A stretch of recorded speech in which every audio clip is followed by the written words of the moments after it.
Bismillahirrahmanirrahim.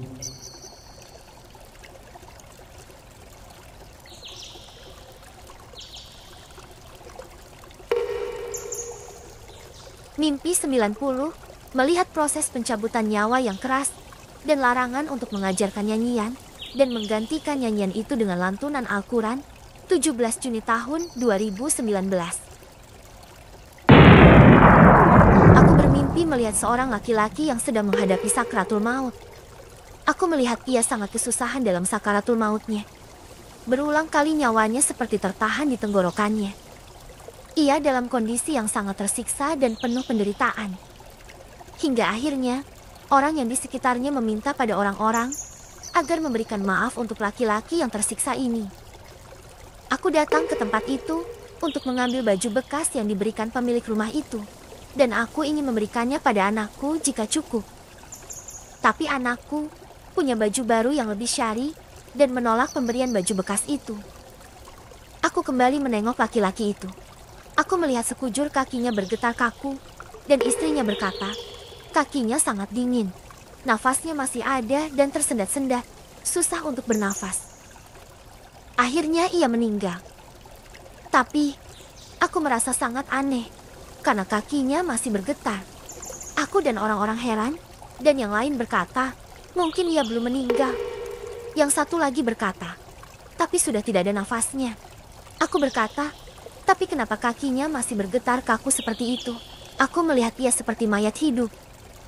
Tubuhnya terbujur kaku dan ditutup kain panjang. Aku melihat orang-orang sudah banyak yang datang melayat. Lalu aku pergi ke sungai untuk mandi bersama anakku malam-malam. Tiba-tiba aku melihat laki-laki itu berjalan. Aku melihat ia ingin ke kamar mandi untuk buang air. Tapi ia sudah tanpa nafas. Ia berjalan seperti mayat hidup, namun sepertinya ia sudah tidak punya rasa seperti ketika ia masih hidup. Ia sibuk dengan siksa di dirinya, yaitu siksa saat kematian menghampiri. Aku hanya melihatnya dari kejauhan. Ia masuk ke kamar mandi. Aku tidak tahu, sepertinya hanya aku sendiri yang melihatnya berjalan.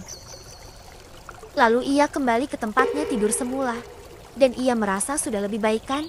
Dan ikhlas pergi meninggalkan dunia dengan beban dosa yang telah dibuatnya, tanpa ia diberi waktu dan kesempatan lagi untuk bertobat. Aku melihat malaikat telah berusaha mencabut nyawanya dari arah ubun-ubunnya dengan cara kasar, dan nyawanya sangat sulit ditarik. Dalam hatiku, aku berkata, ya Allah, berikan ia kemudahan. Tiba-tiba, sebuah tarikan terakhir yang sangat kuat, dan akhirnya, nyawanya lepas. Bentuknya seperti urat-urat yang berserakan, bagai akar berserabut yang panjang warna merah, dan garis cahaya putih, atau mirip seperti rangkaian ribuan urat-urat syaraf tubuh yang tercabut dalam satu rangkaian utuh, lalu lenyap dalam genggaman malaikat yang berwajah sangar. Lalu, malaikat itu menghilang dari pandanganku. Tiba-tiba, aku sudah berada di tempat lain. Aku sedang pergi bersama anakku menemui anak-anak yang sedang melakukan trauma healing karena telah melewati bencana. Mereka berkumpul di tenda pengungsian. Aku melihat mereka bernyanyi yang diajarkan oleh pemandu. Aku memasuki tenda itu dan mengalihkan nyanyian mereka menjadi membaca surat-surat pendek Al-Quran, yaitu Juz Ammah. Dan aku juga meminta mereka menghafalnya dengan cara yang menyenangkan. Dan juga membaca sholawat atas Nabi Muhammad SAW. Mereka semua senang dan berhenti menyanyi.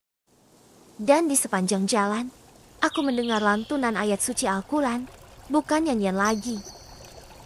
Tiba-tiba, aku bertemu dengan seorang laki-laki yang lebih tua dariku. Aku tidak tahu siapa dia.